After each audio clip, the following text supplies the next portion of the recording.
ஒரு புகழ்மிக்க அற்புதமான கவிஞர். இந்த வருஷம் ஈரோடு புத்தக திருவிழா எப்படி இருக்குன்னு பார்க்கலாம் வாங்க. ஸ்பீச் இருக்கு அப்படிங்கறனால எல்லாருமே கிளம்பி ஃபேமிலியா போனோம். இந்த முறையும் புக் ஃபெஸ்டிவல்ல பேசிக்கா என்னென்ன தேவையோ அத்தனையுமே இருந்துச்சு. சுத்தமான தண்ணி, சாப்பாடு, ஸ்நாக்ஸ் எல்லாமே ரெடி பண்ணியிருந்தாங்க. எங்க வீட்டில் புக் ஃபெஸ்டிவல் மேல யாருக்கு ரொம்ப இன்ட்ரெஸ்ட் அதிகம்னா எங்க வீட்டுக்காருக்கு தான். அவர் வந்து நிறைய புக்ஸ் வாங்கணும் அப்படின்னு நினைப்பாரு.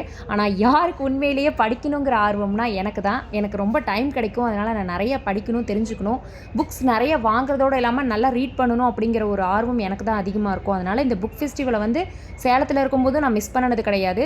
இப்போ ஈரோடில் போட்ட பிறகும் நான் மிஸ் பண்ணணும்னு நினைக்கவே இல்லை. எப்படியாச்சும் போயிடணும் அப்படின்னு தான் நினைப்பேன். மூடியாட்சிங்கிற புக்கு ஸ்பெஷலாக என் கண்ணில் பட்ட உடனேவே எடுக்கணும் அப்படிங்கிற ஒரு மாதிரி இருந்தது. நிறைய புரட்சியாளர்கள் புக்ஸ் இருந்துச்சு. புக்கு வாங்கி போடுறதெல்லாம் ஒன்றும் பெரிய விஷயம் கிடையாது. நிறைய புக்ஸ் வாங்குவாங்க, ஆனால் வந்து படிக்க மாட்டாங்க. ஒரு நாளைக்கு ஒரு 10 மினிட்ஸ்னாலும் இல்லை ஒரு 5 பேப்பர்னாலும் படிக்கணும் அப்படின்னு நினச்சோம்னா எல்லாருமே நம்ம புக்கு வாசிக்கலாம்.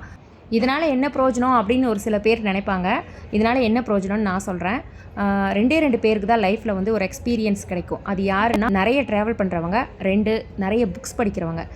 நான் வந்து எனக்கு பிடிச்ச மாதிரி புக் தேடிட்டு இருந்தேன். எங்கள் வீட்டுக்கார் வந்து கொஞ்சம் ஹிஸ்ட்ரி வாதியார் அப்படிங்கிறனால ஹிஸ்ட்ரி சம்மந்தப்பட்ட புக்ஸ் தான் அவர் தேடிட்டே இருந்தார். நீயா நானா நிகழ்ச்சி நடத்துகிற கோபிநாத் அவங்கள பற்றி நக்கீரன் கோபால் எழுதுனதை அப்படியே கொஞ்சம் ஒரு முறை நல்லா வாசிச்சுக்கிட்டேன். ரொம்ப சாப்பாட்டு மேலே ஆசையாக இருக்கும்போது, நிறைய சாப்பாடு நிறைய டிஷ்லாம் இருக்கும்போது எப்படி அதை சாப்பிட்லாமா இதை சாப்பிட்லாமான்னு நினைப்போம். அதே மாதிரியே இந்த புக்ஸை பார்க்கும்போதெல்லாம் எந்த புத்தகத்தை எடுக்கிறது, எதை படிக்கிறதுன்னு ஒரே ஆர்வமாக இருக்குது. வீட்டில் இருக்கும்போதெல்லாம் தோணாது. இந்த மாதிரி இடத்துக்கு வந்துட்டோம்னா உடனே நாம் எடுத்து படிக்க 13 இயர்ஸாக இந்த புக் ஃபெஸ்டிவல் பார்த்துட்ருக்கேன்.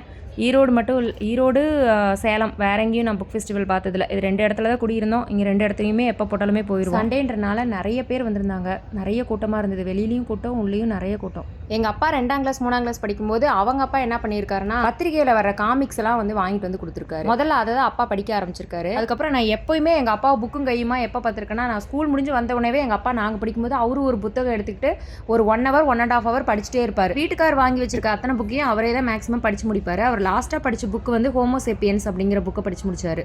அதுக்கப்புறம் விகடன் ஸ்டாலுக்கு போயிட்டேன். நான் 5ஆம் கிளாஸ் படிக்கும்போது அப்பா எனக்கு சுட்டி விகடன் வாங்கி கொடுத்தாரு. அதுக்கப்புறம் அப்படியே தொடர்ச்சியாக ஆனந்த விகடன் வாசிக்க ஆரம்பித்தேன். ஆனந்த விகடனில் வர்ற தொடர்லாம் எப்படா புக்காக வெளிவரும் அப்படின்னு சொல்லி நானும் உங்களை மாதிரி எல்லாம் வெயிட் பண்ணிட்டு இருப்பேன். 3 வருஷத்துக்கு முன்னாடி தான் அணிலாடு மூன்றில் புக்கு படித்தேன். அந்த புக்கு படித்த பிறகு புக்கையும் யாரும் மறக்க மாட்டாங்க. நான் முத்துக்குமார் அவர்களையும் யாராலையும் மறக்க முடியாது. அவர் அவங்க அப்பா, அம்மா, மனைவி, மக்கள் அப்படி எல்லாருக்குமே ஒரு லெட்டர் எழுதியிருப்பாரு. அந்த லெட்டர்ஸ் தான் வந்து இந்த புக்காக இருக்குது. பொதுவாக இருந்த தமிழ் சினிமாவோட சில ட்ரெண்டை இவர் மாற்றினார். பெண்ணுன்னா இப்படி இருக்கணும், அப்படி இருக்கணும்னு அழகை பற்றி அதிகமாக வர்ணித்து பாடுறவங்களுக்கு இடையில அவள் அப்படி ஒன்றும் அழகில்லைன்னு நச்சுன்னு பாடினார். அதே மாதிரியே தான் இந்த புக்கில் இருக்கிற அந்த லெட்டர்ஸுமே வித்தியாசமாக இருக்கும். பர்மாவடி நடைபயணம் அப்படின்னு ஒரு புக்கு சுவாமிநாத சர்மா அப்படிங்கிறவர் எழுதியிருப்பாரு. அந்த புத்தகம் வந்து என்னென்னா, ரங்கூனில் போர் நடக்கும்போது அவங்க அங்கேருந்து இங்கே சென்னை வரணும். அதுக்கு நடுவில் என்னென்ன நடந்தது, என்னென்ன இன்னல்களுக்கு இடையில அவங்க இங்கே வந்து சேர்ந்தாங்க அப்படிங்கிறத அப்படியே கண்ணு முன்னாடி கொண்டு வருவாங்க.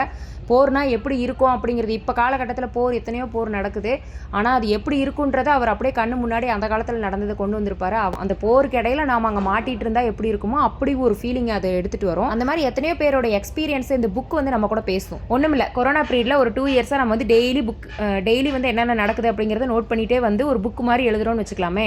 நம்மளுக்கு அப்புறமா வர ஜென்ரேஷனுக்கு அது உண்மையாகவே வித்தியாசமான அனுபவமாக தானே இருந்திருக்கும். மதன் அவர்கள் எழுதிய மனிதருக்குள்ளே மிருகம் புக்கெல்லாம் படிக்கும்போது நம்ம கொஞ்சம் மனசு தைரியப்படுத்திக்கிட்டு தான் படிக்கணும்.